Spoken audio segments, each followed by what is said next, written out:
Alright, fellas, so went drafting last night. First draft, I believe, was double new Phyrexia and Scars of Mirrodin. Came up kind of interesting. I ended up drafting a control deck. I did pretty well with it. Let's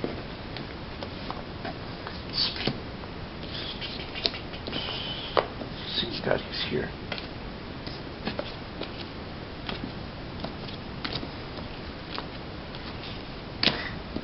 Yeah, I drafted Soliton Gunner. That's always nice. Especially seeing that I was already in blue. Only real Mana acceleration I had was a Palladium Mirror. Had a couple of Vapor Snags, those are nice. Darksteel Mirror, which was really kind of necessary because it was a slow deck. Mirror Smith ended up buying me lots upon lots of time. This guy only hit the board once, and even then I never actually used his ability. More for an intimidation. There you go. I had 2 Spire Monitors, those are nice. Impaler Strike. Thing's nasty. Porcelain Legionnaires are freaking incredible. If you're drafting new Phyrexia, even if they're out of color, just take them. They're good. No, really, they're good. 4 Numbing Dose, those are also nice.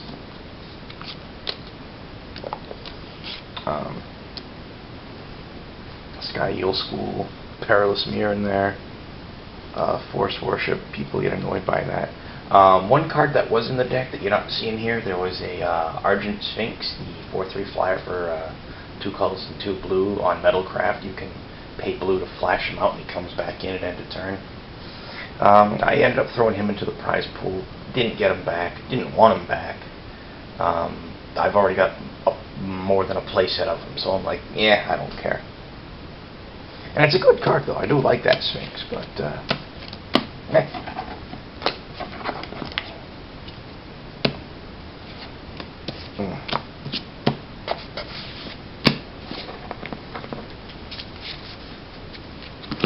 Other cards I picked up in that draft were Blight of the Agent and Shriek Raptor. I didn't bother running those because the deck just didn't have enough of an ability to like throw infect counters down to make it worth the time.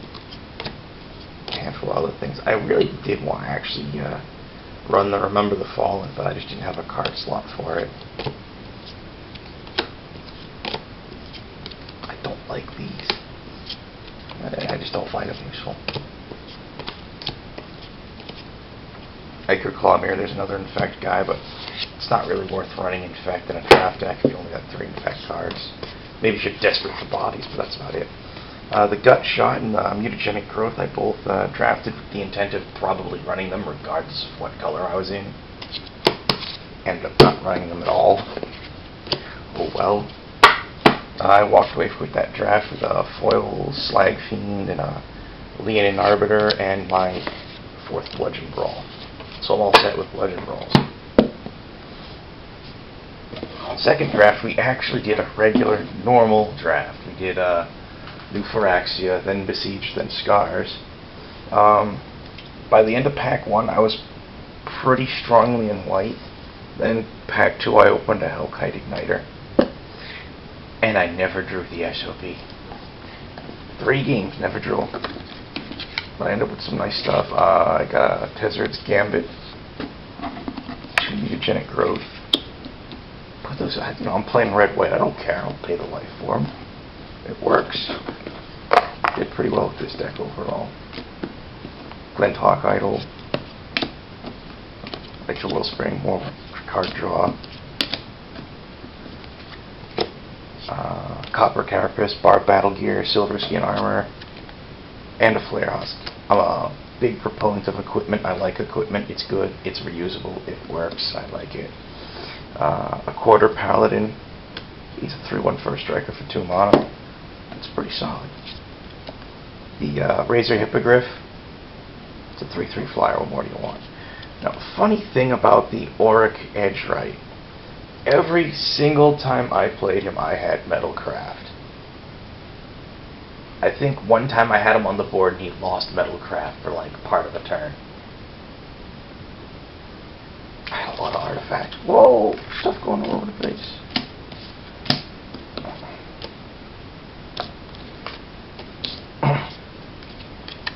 Apostle's Blessing, that came in handy at least once. Forced Worship, creature control is a wonderful thing. It's not removal, but it's control. Crush, I drew it one time. The only time I used it was to kill my own Ichor Wellspring just for the draw card. 2 Porcelain Legionnaires, once again. Really good card. It's a 3/1 first striker. They're awesome.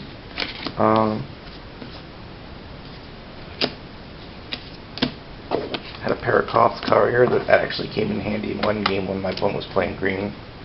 Shatter, nice piece of removal in Scar's block. Arc Trail, hey look, removal. Flame Fiend, he comes into playability in one game. Other than that, he never hit the board. That was the only time he hit the board. And let me think. Looking over the other stuff I had in there. Get those lands out of the way. Yeah, that was my keeper. It's Malaria Sylvok Outcast. And then the prize pool, I got my Igniter back. And I picked up Molten Steel Dragon, Foil Sunblast. But then after that, you know, when my turns to pick came around again, pickings were pretty slim, and I ended up with the Distant Memories and a Painful Quandary. I did alright last time. I can't complain. First draft I came in, I want to say somewhere in the middle. Don't remember exactly where. Second draft I finished first. Yeah. Now, mind you, of course, what didn't, you know, help out any is like second draft though. First round opponent, he did okay round one, in game 1. Game 2, he just did not draw much in the way of land. He got like 3 land. He was stuck on 3 land for several turns, and I just steamrolled him. Second round opponent, fellow by name Al, good guy, I like him, but he made a few questionable decisions during the drafting process, like Pack 2, when I opened the Hellkite Charger, I took it and I passed the pack to Al, who apparently was already in red, and he passed up the Into the Core.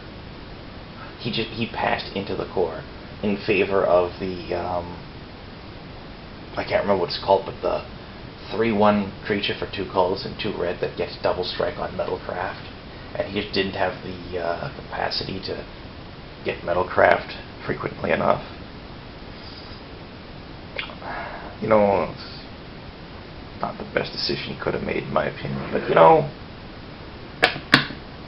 he just fell in love with the idea of giving him double this strike, so, and he paid for it, you know. At least that's my opinion. I took him down pretty fast. His deck just was not a match for mine.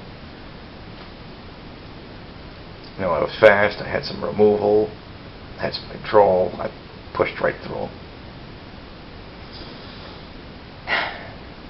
It happens. Then my third round opponent, someone who routinely places me pretty well, a fellow who goes by the name of Mox Dave.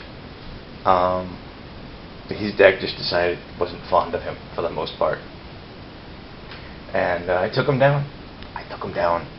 It's always fun when you take him down. You know, I get along with Mox. He's a good guy. Yeah, I mean, I'm going to say, you know, it's always fun when you take one of the big guys down, and it's just like, I don't know, I keep this up, but I am going to be one of the big guys. It's just like, wait a second. Ah, crap, I'm going to be somebody's mark. Oh, well. In some way, I guess that's kind of flattering or encouraging, I don't know. Anyways, you know, have a good night, folks. Be good. Hopefully I'll get this posted before midnight. Laters.